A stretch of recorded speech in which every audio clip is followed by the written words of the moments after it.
दोस्तों नमस्ते। ये वीडियो पद्म पुराण के संस्कृत अनुवाद का अध्याय 8 है, जो सबसे बड़े महापुराणों में से एक है, जिसमें प्राचीन भारतीय समाज, परंपराओं, भूगोल, साथ ही पवित्र स्थानों, तीर्थों की धार्मिक तीर्थयात्राओं, यात्राओं का विवरण दिया गया है।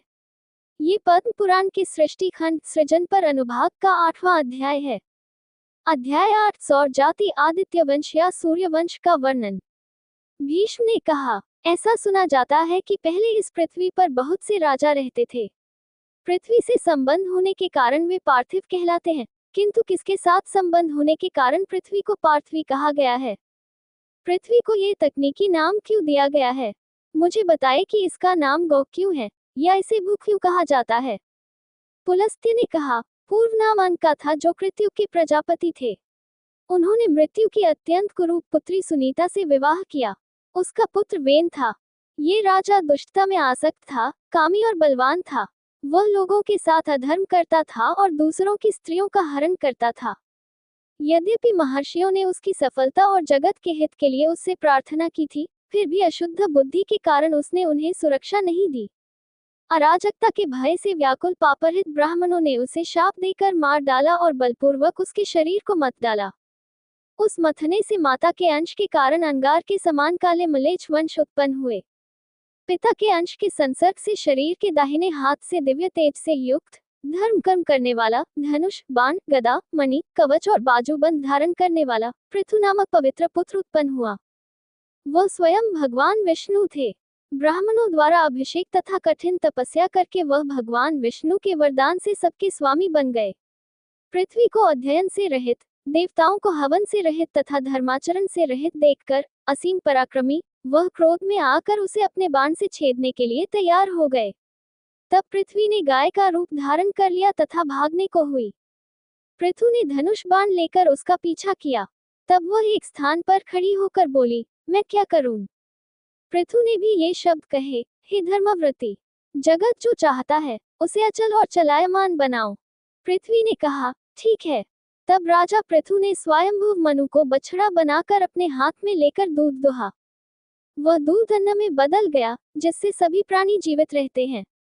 तब ऋषियों ने पृथ्वी को दुहा, जब सोम बछड़ा था। वाचस्पति ने तब उसे दूध पिलाया, अर्थात दूध वाला बन गया। वेद बर्तन था और तब दूध। तब देवताओं ने उसे दूध पिलाया, जब मरुत दूध वाला था। इंद्र बछड़ा बन गया और शक्तिशाली शक्ति दूध थी। देवताओं का बर्तन सोने का था और पितरों का चांदी का। मृत्यु के देवता ने उसे दूध पिलाया, जबकि यम बछड़ा था और स्वधा दूध। सांपों का बर्तन एक छेद था और तक्षक बछड़ा था और जहर दूध था। और धृतराष्ट्र और राक्षसों ने भी उसे लोहे के बर्तन में दूध पिलाया। दूध लिया दूध दुश्मनों को परेशान करने वाला छल था। बछड़ा प्रहलाद का पुत्र विरोचन था। तब दूध वाला त्रिमूर्धन था, जो छल को बढ़ावा देता था। हे राजन, प्राचीन काल में यक्षों ने भी छिपने की इच्छा से मणियुक्त बछड़े को उत्पन्न करके पृथ्वी को दुहा था। दुष्टात्माओं और पिशाचों के समूह पृथ्वी को दुहते थे। मज्जा और जमा हुआ रक्त दूध था। रौप्यनाभ दूध वाला था और सुमालिन बछड़ा था। फिर गंधर्वों ने देव अप्सराओं के समूहों के साथ मिलकर पृथ्वी को दुहा। चित्ररथ गंधर्व को बछड़ा बनाया और कमल की पंखुड़ियों में सुगंध दूध उत्पन्न किया। अथर्ववेद के विशेषज्ञ वरुचि ने गाय को दुहा। पर्वतों ने भी विभिन्न रत्नों से दूध के रूप में उसे दुहा। मेरु पर्वत ने दिव्य औषधियों से दूध दुहा। हिमालय बछड़ा था और घड़ा पहाड़ों से बना था। वृक्षों ने भी पृथ्वी का दूध दुहा और पलाश वृक्ष से बने बर्तन में डाल दिया। कटे हुए अंकुर ही दूध थे और फूलों और वनों से भरा हुआ शाल दूध देने वाला था। और अंजीर का पेड़, जो सब पेड़ों और वनों का स्वामी था, बछड़ा था। इस प्रकार अन्य लोग भी अपनी इच्छा के अनुसार पृथ्वी से दूध निकालते थे। जब पृथु राज्य कर रहे थे, तब दीर्घायु, धन और सुख व्याप्त था। कोई दरिद्रता नहीं थी, कोई रोगी, कोई दरिद्र और कोई पापी नहीं था। जब पृथु राज्य करते थे, तब कोई विपत्ति नहीं थी, कोई दुर्भाग्य नहीं था। लोग शोक या शोक से रहित थे, सदैव प्रसन्न रहते थे। उन्होंने लोगों का कल्याण करने की इच्छा से अपने धनुष की नोक से बड़े बड़े पर्वतों को उखाड़कर पृथ्वी को समतल कर दिया। उस समय कोई दुर्गम नगर या गांव नहीं था। लोग शस्त्र लेकर नहीं मरते थे, कोई शोक नहीं था, राजनीति का सम्मान था, लोग धर्मपरायण थे। मैंने तुम्हें ऊपर बताए अनुसार बताया है कि कौन से बर्तन थे, कौन सा दूध था। जब सब लोग यज्ञ को महत्व दे रहे थे अथवा जब सब लोग यज्ञ में धन डाल रहे थे, तब बुद्धिमान ने उन लोगों को जो कुछ चाहिए था वह दे दिया। हे महाबुद्धिमान, मैंने तुमसे कहा है कि जब पृथ्वी पृथु की पुत्री हुई, तब बुद्धिमान लोगों ने उसे पृथ्वी कहा। भीष्म ने कहा, हे ब्राह्मण, आप मुझे संपूर्ण सूर्यवंश आदित्यवंश या सूर्यवंश के विषय में यथायोग्य बताइए। हे सत्यान्वेषी, कृपया मुझे चंद्रवंश सोमवंश या चंद्रवंश के विषय में भी बताइए। पुलस्त्य ने कहा, विवस्वान का जन्म कश्यप की अदिति से हुआ था। उनकी 3 पुत्रियां थीं, संज्ञा, रजनी और प्रभा। रेवत की पुत्री रजनी ने रेवत नामक पुत्र को जन्म दिया। प्रभा ने प्रभात को और संज्ञा ने मनु को जन्म दिया। संज्ञा से यम और यमुना नामक जुड़वा बच्चे भी उत्पन्न हुए। तब विवस्वान का तेज सहन न कर पाने के कारण त्वष्ट्र की सुंदर पुत्री ने अपने शरीर से छाया नामक निर्दोष स्त्री को जन्म दिया। जो स्त्री उसके सामने खड़ी होकर पूछ रही थी कि मुझे क्या करना चाहिए, उससे उसने कहा, हे सुंदरी छाया, तुम मेरे पति की सेवा करो, मेरे बच्चों का पालन पोषण मातृवत करो। ठीक है, ऐसा कहकर वह धर्मपूर्वक व्रत धारण करके विषय भोग के लिए भगवान विवस्वान के पास गई। भगवान ने भी उसे संज्ञा समझकर उसके लिए आदरपूर्वक कामना की और वैवस्वत मनु के समान वर्ण वाले मनु, संज्ञा के पुत्र के समान रूप वाले सावर्णी मनु को उत्पन्न किया। फिर यथाविधि उन्होंने त्वष्ट्र की पुत्री छाया से तप्ती नाम की पुत्री उत्पन्न की और उसे संज्ञा समझकर उत्पन्न किया। छाया अपने पुत्र मनु से अधिक प्रेम करती थी। पहले मनु अर्थात बड़े मनु को यह सहन नहीं हुआ, तब यमराज ने क्रोध में भरकर अपना दाहिना पैर उठाकर उसे धमकाया। छाया ने भी यम को शाप दिया, यह एक पैर कीड़ों और मवाद से भरा होगा और इसमें से खून बहेगा। इस शाप से अपमानित होकर यम ने अपने पिता से कहा, हे देव, माता ने बिना किसी कारण के क्रोध में आकर मुझे शाप दे दिया है। बाल स्वभाव के कारण मैंने अपना पैर थोड़ा ऊपर उठा लिया। हे प्रभु, मनु द्वारा रोके जाने पर भी उन्होंने मुझे शाप दे दिया। हे प्रभु, मैं तुम्हें शाप दे दूंगा। संभवतः वह हमारी माता नहीं है, क्योंकि वह अपने प्रेम में पक्षपाती है। भगवान विवस्वान ने भी यम से कहा, हे परम बुद्धिमान, मुझे क्या करना चाहिए? सुख के पश्चात दुख किसे नहीं मिलता, अथवा बल्कि कर्म के प्रवाह का भव द्वारा भी प्रतिरोध करना कठिन है, फिर अन्य प्राणियों का क्या? तुम्हारे पैर के कीड़े एक मुर्गा खा जाएगा, तुम्हारा ये पैर लंगड़ा तथा सुंदर होगा। इस प्रकार कहने और सांत्वना देने पर उन्होंने वैराग्य पूर्वक फल, झाग और वायु पर निर्वाह करते हुए, ब्रह्मा को प्रसन्न करते हुए पुष्कर तीर्थ में असंख्य वर्षों तक घोर तपस्या की। उनकी तपस्या के प्रभाव से कमलवत भगवान प्रसन्न हुए। उन्होंने संसार का आधिपत्य तथा पितरों का शाश्वत लोक मांगा तथा इस धर्म अधर्म से पूर्ण संसार की परीक्षा ली। हे निष्पाप, इस प्रकार उसने संसार का आधिपत्य, पितरों पर प्रभुत्व, धर्म और अधर्म पर प्रभुत्व प्राप्त कर लिया। विवस्वान को जब संज्ञा का ये कृत्य ज्ञात हुआ तो वे त्वष्ट्र के पास गए और क्रोधित होकर उसे सब कुछ बता दिया। तब त्वष्ट्र ने उनसे ये दयालु वचन कहे, हे अंधकार को दूर करने वाले, आपके प्रचंड तेज को न सह पाने के कारण वह मेरे पास आई है। हे आकाश के स्वामी, मैंने आपसे डरकर उसे रोक दिया है। चूंकि आप अपने पति को बताए बिना ही यहाँ मेरे पास आई हैं, इसलिए कृपया मेरे घर में प्रवेश न करें। इस प्रकार कहने पर वह निर्दोष स्त्री तुरंत मरु देश में चली गई और वहां घोड़ी का रूप धारण करके पृथ्वी पर रहने लगी। इसलिए यदि मैं योग्य हूँ तो मुझ पर कृपा करें। आपको यंत्र पर बिठाकर मैं आपकी प्रभा उतार कर संसार की आंखों के सामने आपका रूप मनोहर बना दूंगा, हे प्रभु। जब सूर्य ने उनसे कहा, ठीक है, तो उन्होंने सूर्य की प्रभा को अपने से अलग कर लिया और उससे विष्णु का चक्र, रुद्र का त्रिशूल और इंद्र का बाण बनाया। ये सभी दैत्यों और मित्रों का नाश करने में समर्थ थे। त्वष्ट्र ने सूर्य का ऐसा रूप बनाया जो अद्वितीय और सहस्र किरणों वाला था, परंतु उसके पैर नहीं थे। वह सूर्य के पैरों का रूप नहीं देख सका।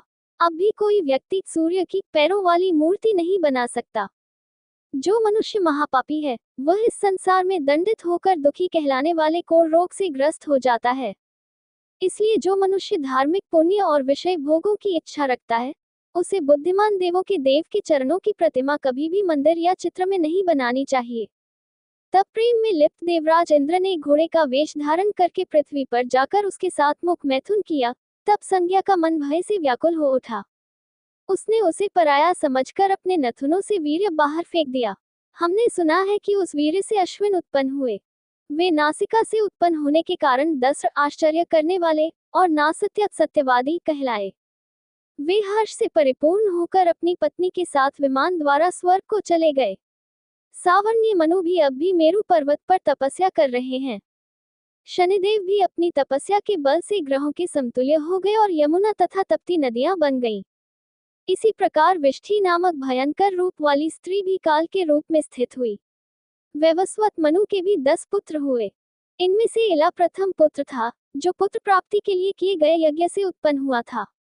10 पुत्र ये थे: इक्ष्वाकु, कुशनाभ, अरिष्ट, दृष्ट, नरिष्यंत, करुष तथा महाबली शर्याति, प्रशत्र और नाभाग। ये सभी दिव्य पुरुष थे।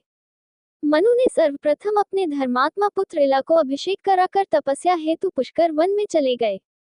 उसकी सफलता के लिए वरदाता ब्रह्मा वहां आए और बोले, हे मानवे, तुम्हारा कल्याण हो, वर मांग लो। तब उन्होंने कमल के समान नेत्र वाले कमलदेव से कहा, हे कमलदेव, आपकी कृपा से पृथ्वी के सभी धर्मात्मा राजा स्वामी मेरे अधीन हो जाएं। ऐसा ही हो। ऐसा कहकर देवों के देव वहीं अंतर्धान हो गए। फिर अयोध्या में आकर वह पहले की भांति रहने लगा।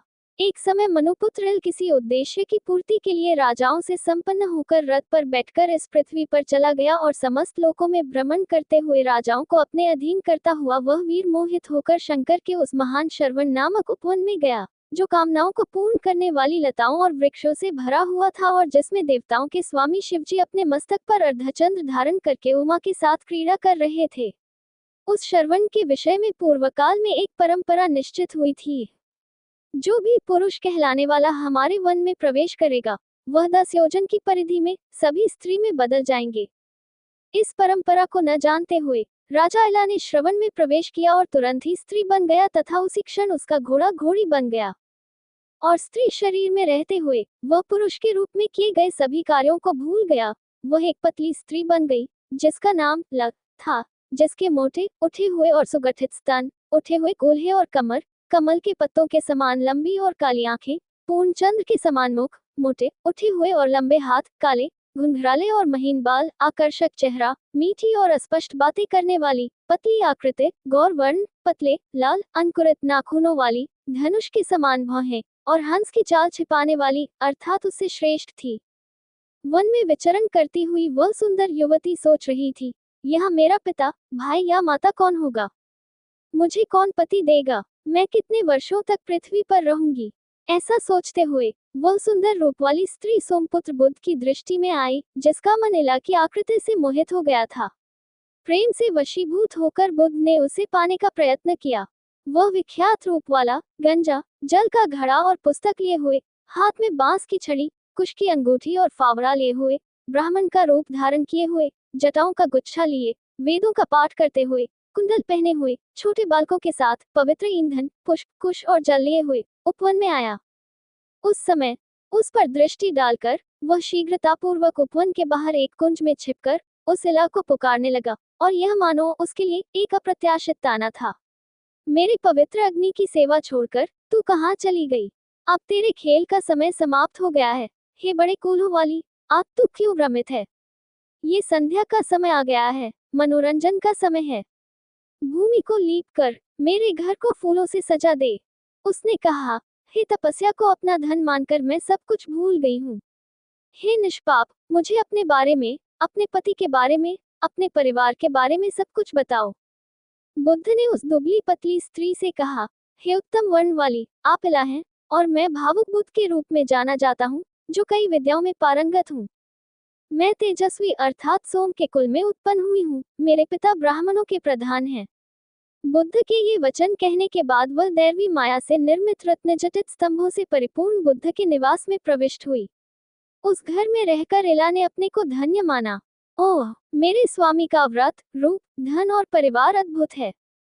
इला ने इंद्र के निवास के समान समस्त भोगों से परिपूर्ण उस वन में उसके साथ दीर्घकाल तक क्रीड़ा की। तब राजा के भाई, मनु के पुत्र, इक्ष्वाकु आदि उसे खोजते हुए श्रवण के पास आए। तब उन सब ने देखा कि एक उत्तम घोड़ी, जो रत्नों की नोकों से निकलती हुई किरणों के समान चमक रही थी, उनके सामने खड़ी थी। उसे पहचानकर सब लोग आश्चर्यचकित हो गए। ये तो उस महापुरुष का चंद्रप्रभा नामक घोड़ा है। यह इतना उत्तम घोड़ी क्यों बन गया है? तब उन्होंने अपने पुरोहित मैत्रावरुणि अर्थात वशिष्ठ से पूछा, हे मननशील मुनियों में श्रेष्ठ, हमें बताइए कि यह असाधारण स्वरूप क्या है। वशिष्ठ भी अपनी दिव्य अंतर्दृष्टि से ये सब जानकर बोले, पूर्व में शंभु की पत्नी ने श्रावण में एक नियम रखा था, जो पुरुष इस उपवन में प्रवेश करेगा वह स्त्री बन जाएगा। राजा के साथ यह घोड़ा भी स्त्री बन गया।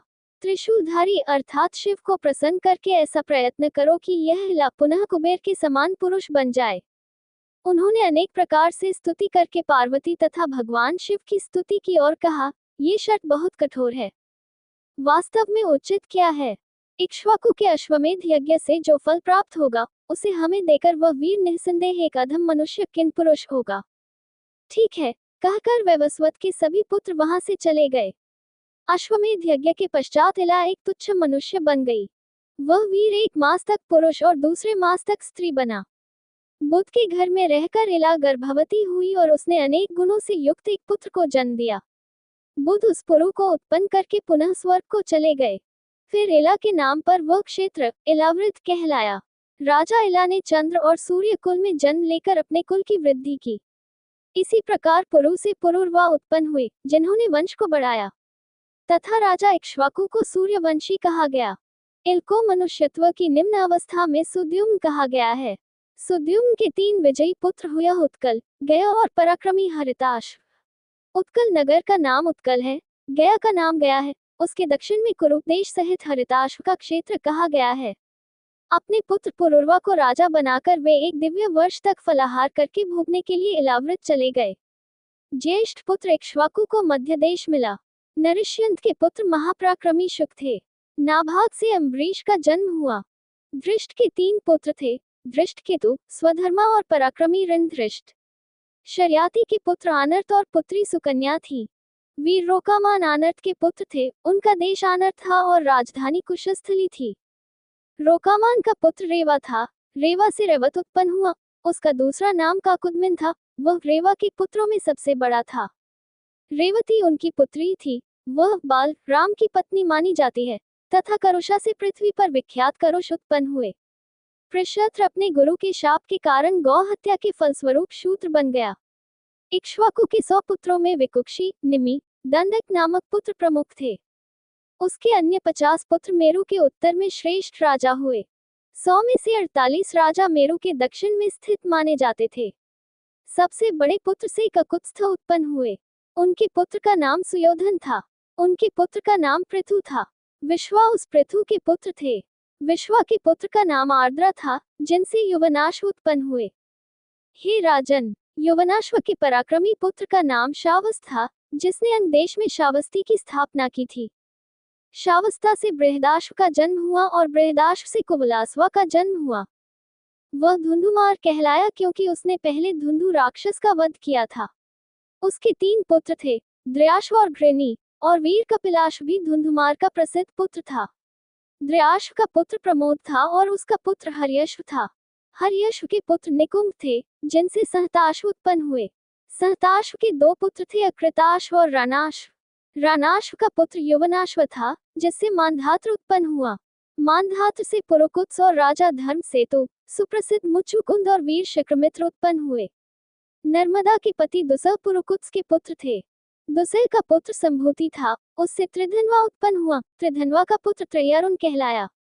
उनके पुत्र सत्यव्रत थे, उनके पुत्र का नाम सत्यर्थ था। उनके पुत्र हरिश्चंद्र थे। रोहिता का जन्म हरिश्चंद्र से हुआ था।